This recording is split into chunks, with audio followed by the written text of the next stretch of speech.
नमस्कार दोस्तों।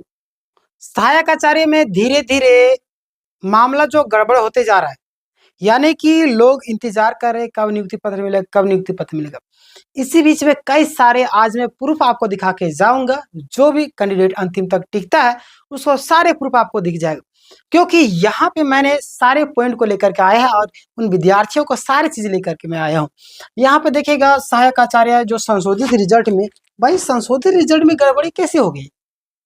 पहले तो गड़बड़ी था मानते हैं, इसका मतलब आपने घूस दे करके वहां तक गया हुआ, आपके अंदर तर्क शक्ति नहीं, बुद्धि नहीं है, इतना त्रुटि कैसे कर रहे हैं आप? सोचने वाली बात है। और फिर से मामला गर्म हो चुका है एसएसटी पर एसएससी बोल रहा हूं मैं, जीएसएससी पर निशाना। इनका दिमागी संतुलन हिल गया है और मुझे तो समझ नहीं आ रहा कि ये लोग किस हिसाब से तैयार किए हैं रिजल्ट, छात्रों को टॉर्चर करने के लिए या फिर अपने आप खुश रहने के लिए। आज पूरा विस्तार से हम लोग चर्चा करेंगे। जितने भी कैंडिडेट है लाइक कर दीजिए, इस वीडियो को शेयर कर दीजिए सारे ग्रुप में। अगर मैं आपके लिए आवाज उठा रहा हूँ, हर एक वीडियो बना रहा हूँ, तो आपका भी फर्ज बनता है कि वीडियोस को शेयर किया कीजिए, अन्यथा फिर आपका जो ये हाल है उसका जिम्मेदार आप खुद हैं। यहाँ पे देखिएगा कई सारे सामने आ गए, मैंने एक एक पॉइंट आपको सारा चीज लिखा है। नमस्कार दोस्तों, ये मैंने ये भी लिख दिया, चलिए कोई दिक्कत नहीं। आज हम बात करेंगे सहायक आचार्य भर्ती प्रक्रिया में आई सामने एक और बड़ी गड़बड़ी।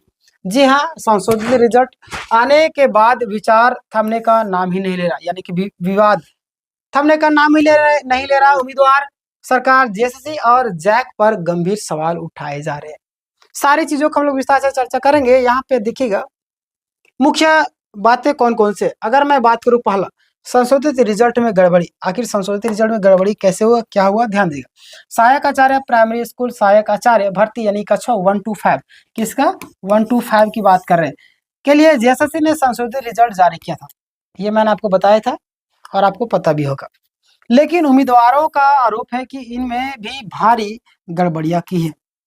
कई सारे लगातार उम्मीदवार कह रहे हैं कि इसमें भारी गड़बड़ है। क्यों? क्योंकि देखिए, छात्र कब आरोप लगाते हैं? जब उनके पास पुख्ता प्रूफ होता है तभी आरोप लगाते हैं, अन्यथा छात्र के पास इतना टाइम नहीं कि कोर्ट कचहरी का चक्कर लगाते रहे, सरकार के खिलाफ जाए। लेकिन उनके पास प्रूफ होता है तभी। आज मैं दिखा के जाऊंगा आपको।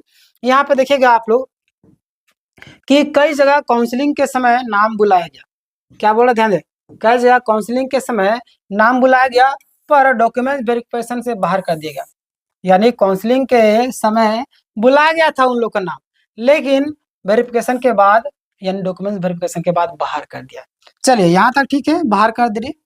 लेकिन उम्मीदवारों का उदाहरण मैं आपको दूंगा। यहाँ पे देखिएगा कि भाई आप डॉक्यूमेंट वेरिफिकेशन करवा ली, ठीक है, आपने सीट जो है, सीट जितना था उतना सीट तो निकाले नहीं, जितना सीट था उससे कम, तो आप आधा से भी कम लोगों को छाटे, ठीक है। तो उन लोगों को क्या त्रुटि हो गया? जिन लोग को नोटिस मिला था वो लोग जवाब भी दे दिए, उनका भी रिजल्ट नहीं जारी कर रहे। जिनको नोटिस नहीं मिला उनका भी रिजल्ट नहीं जारी कर रहे। तो जारी कर रहे तो करे किसका कर रहे हैं, आप मुझे बताइए। यहाँ पे देखिए कुछ उम्मीदवार है, उसका मैं आपको उदाहरण देता हूँ। जैसे कि आपका रंजन कुमार, यहाँ पे देखिए रंजन कुमार, रजिस्ट्रेशन नंबर है, देख लीजिए 14302491। इनका नाम लिस्ट में आया था, डॉक्यूमेंट वेरिफिकेशन भी हुआ, लेकिन बाद में अंतिम सूची से नाम हटा दिया गया। क्या सारा चीज हुआ?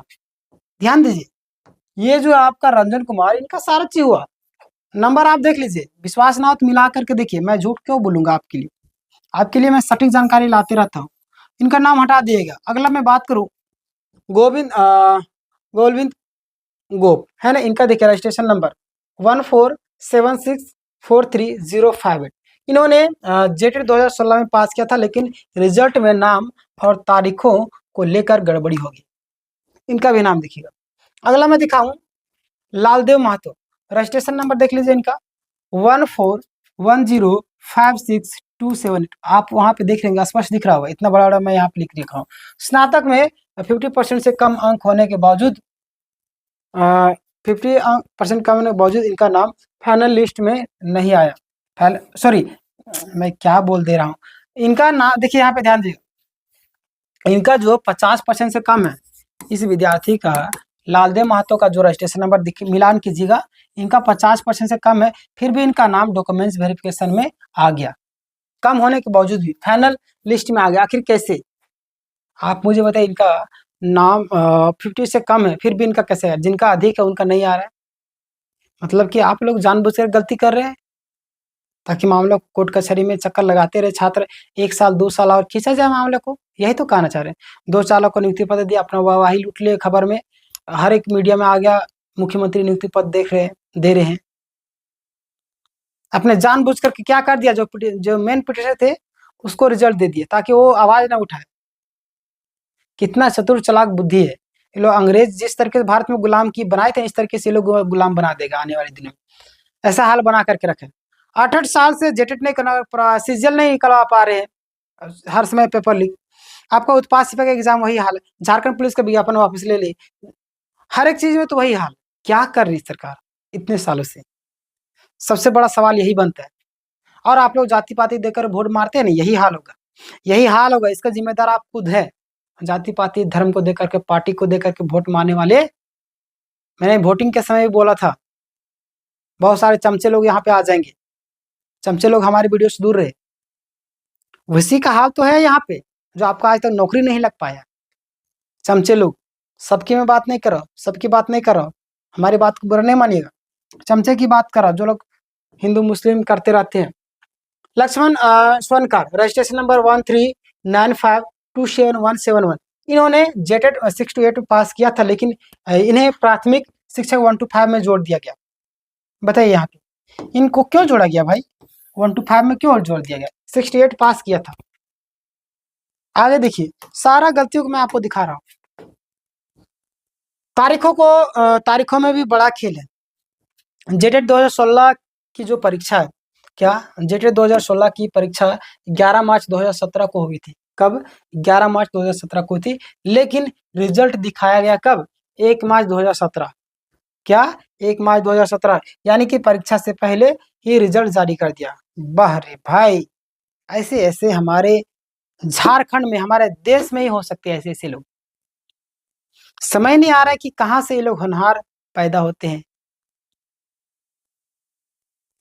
भाई आप मुझे बताइए, जेटेट 2016 11 मार्च 2017 को ये हुई थी। कब? 11 मार्च 2017 को। जब 11 को हुई तो 1 मार्च 2017 को रिजल्ट कैसे, परीक्षा से पहले रिजल्ट कैसे जारी कर दिया? परीक्षा से पहले रिजल्ट जारी होता है क्या? मैं परीक्षा देने गया हूं, उससे पहले मैं रिजल्ट ले लूंगा। सबसे बड़ा लूप होल यहाँ पे है, सबसे बड़ा लूप होल। ध्यान दीजिए हमारी बातों को। यह तकनीकी गड़बड़ी की गंभीर सवाल खड़े करती है। अगला, यानी कि जो फाइनल रिजल्ट है उस पर भी सवाल है। कई भारतीयों का कहना है कि फाइनल रिजल्ट जारी होने के बाद भी नामों में फेरबदल किया गया। कई सारे अभ्यर्थी है, इनका भी दावा है कि फाइनल रिजल्ट जो आपका है जारी होने के बाद भी कई सारे नामों में फेरबदल करने का रीजन क्या है? कई सारे लोग पैसे वगैरह दिए होंगे, उनका नाम जोड़ दिया। एक मैसेज आ रहा है बहुत तेजी से, एक मैसेज आ रहा था। कई सारे लोग कॉल व्हाट्सएप भी किए, मैंने भी इस पर वीडियो बना दिया। एक छात्रा थी जिनका नाम किसी में नहीं था रिजल्ट वगैरह में, लेकिन उनका नियुक्ति हो गया। तो समझ नहीं आ रही कि कैसे ऐसे हो रहा है। आप वीडियो जा करके देखिए, वीडियो सेक्शन में मिल जाएगा आपको। पैसे देकर नौकरी लो, ये थंबनेल में लिखा होगा। बताइए इस तरीके से कैसे गड़बड़ी हो रहा है? फाइनल रिजल्ट में किसी का नाम हटा दिया गया तो किसी को जोड़ दिया गया। क्यों हटाया गया भाई? आप कारण बताइए। इसका कारण ये इसलिए हटाया गया, इससे अभ्यर्थियों में आक्रोश फैल रहा है। और अगला पॉइंट देखिए यहाँ पे, अभ्यर्थियों की क्या मांग है। जितने भी अभ्यर्थी ध्यान दीजिए यहाँ पे, इस पूरे मामले की निष्पक्ष जांच हो, बिल्कुल जांच होना चाहिए। जिन अभ्यर्थियों ने वाकई पात्रता परीक्षा हासिल की है उन्हें तुरंत नियुक्ति दी जाए। जो भी अभ्यर्थी जो वाकई में पात्रता परीक्षा हासिल की है उनको तुरंत से नियुक्ति जाए। उम्र गुजरते आए एक ऐसे न्यूज देखे थे, इनका नियुक्ति मिला और कल रिजाइन में आती है। रिजाइन नहीं मतलब उनका रिटायरमेंट हो गया। तो क्या फायदा ऐसा मेहनत का, ऐसे पढ़ाई का, जब नौकरी ही नहीं लिख पा रहे। उम्र पार होते जाए, आज नौकरी ले रहे कल रिटायर करेंगे तो क्या हुआ इसका मतलब? तो वर्ल्ड रिकॉर्ड बना दिया हमारे झारखंड ने, आज नौकरी लो कल रिटायरमेंट लो। झारखंड की दुर्दशा का सबसे बड़ा जिम्मेदार यहाँ की सरकार है। अब देखिए ना, अभी सेंट्रल में अडानी के खिलाफ बात करने से अदानी के खिलाफ बात करने से। ध्रुव राठी हो गए, नीतीश राजपूत हो गए और भी कई सारे बड़े-बड़े चैनल, चाहे उल्टा चश्मा हो गए और क्या नाम है उनका, मैं अभिसार शर्मा, आपका फिर रवीश कुमार, सबका चैनल से वीडियोज़ को डिलीट करने के लिए बोले। यानी तानाशाही एक तरीके से हो गया, तानाशाही, समझ रहे ना? सरकार इस तरीके से उँगलियों पर नचाएगी, अगर कुछ लोग आवाज़ ना उठाएँ तो। गोदी मीडिया तो गोदी मीडिया होएगी। अब यहाँ पे हिंदू धर्म के कई सारे लोग आ जाएँगे, बोलेंगे, "कैसे बोल रहे हो मोदी के सामने?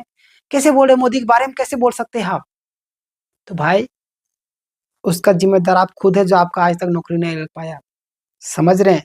बुरा लगना चाहिए आपको, चमचे लोग को बुरा लगना चाहिए, 100% लगना चाहिए। इस वीडियो को ज़्यादा से ज़्यादा लोग शेयर कम से कम चमचों को तो बुरा लगेगा, चमचे लोग को ध्यान देगा और गलत तरीके से जोड़े गए नाम हटाए गए और जो गलत तरीके से जोड़े गए नाम हटाए जाएँ, ये इनका अभ्यर्थी की मांग। तो दोस्तों, अगर निष्कर्ष में हम लोग बात करें तो ध्यान दें, अगर निष्कर्ष के तौर पर बात करें तो झारखंड सहायक आचार्य भर्ती में संशोधित रिजल्ट से जुड़ा एक विवाद है, जो कि मैंने आपको बताया है, बहुत ही बड़ा विवाद। अभ्यर्थियों का कहना है कि सरकार और आयोग को तुरंत कार्रवाई करना चाहिए और अब देखना ये होगा कि इस बार सरकार पारदर्शिता दिखाती है या अभ्यर्थियों को फिर से अदालत का दरवाज़ा खटखटाने पड़ेगा। बिल्कुल, यानी कि जितने भी कैंडिडेट हैं, लास्ट ऑप्शन आपके सामने यही बचता है, या तो आप इंतज़ार कीजिए या तो आप सीधे न्याय के दरवाज़े खटके। कोई आपकी बात नहीं सुन रहा है तो आपके पास एक ही रास्ता बचता है, वो है न्याय का दरवाज़ा। बहुत सारे कैंडिडेट बोलते हैं सर आपकी वीडियोस का नोटिफिकेशन हमारे पास नहीं आता है। तो सब्सक्राइब करने का तरीका मैं अभी जस्ट लगा दे रहा हूँ, आप देख लीजिएगा करना है। सब्सक्राइब करने का सबसे पहला रीज़न, आप जहाँ पे वीडियो देख रहे हैं वहाँ पे ही आपको सब्सक्राइब यहाँ पे बटन दिखेगा। यहाँ पे मैं आपको देखूँ तो मैं यहाँ पे टॉप ज्ञान जी सर्च करता हूँ। आप टॉप ज्ञान जी पे वीडियो देख रहे हैं, वीडियो के बगल में आपको यहाँ पे सब्सक्राइब का बटन दिखेगा। ये देखिए यहाँ पे सब्सक्राइब लिखा हुआ है ना, सब्सक्राइब, इसको दबा दीजिएगा, सब्सक्राइब हो जाएगा। सब्सक्राइब करने के बाद में यहाँ पे घंटी का आइकन आएगा, इसको दबाइएगा तो 3 ऑप्शन आएगा। हालांकि ये डिजिटल बोर्ड है तो यहाँ पे 3 ऑप्शन नहीं आ रहे, तो आपके फोन में 3 ऑप्शन आएगा, उसको दबाकर ऑल कर लीजिएगा तो आपके पास नोटिफिकेशन चला जाएगा। इस वीडियो को ज्यादा से ज्यादा लोगों तक शेयर कीजिए, आपकी आवाज बुलंद कीजिए। मिलते हैं नेक्स्ट वीडियो में, एक और वीडियो बनाने वाला हूँ जिसमें कई सारे पॉइंट को मैंने कवर किया, उस वीडियो को ध्यान दीजिएगा और जरूर देखिएगा। धन्यवाद।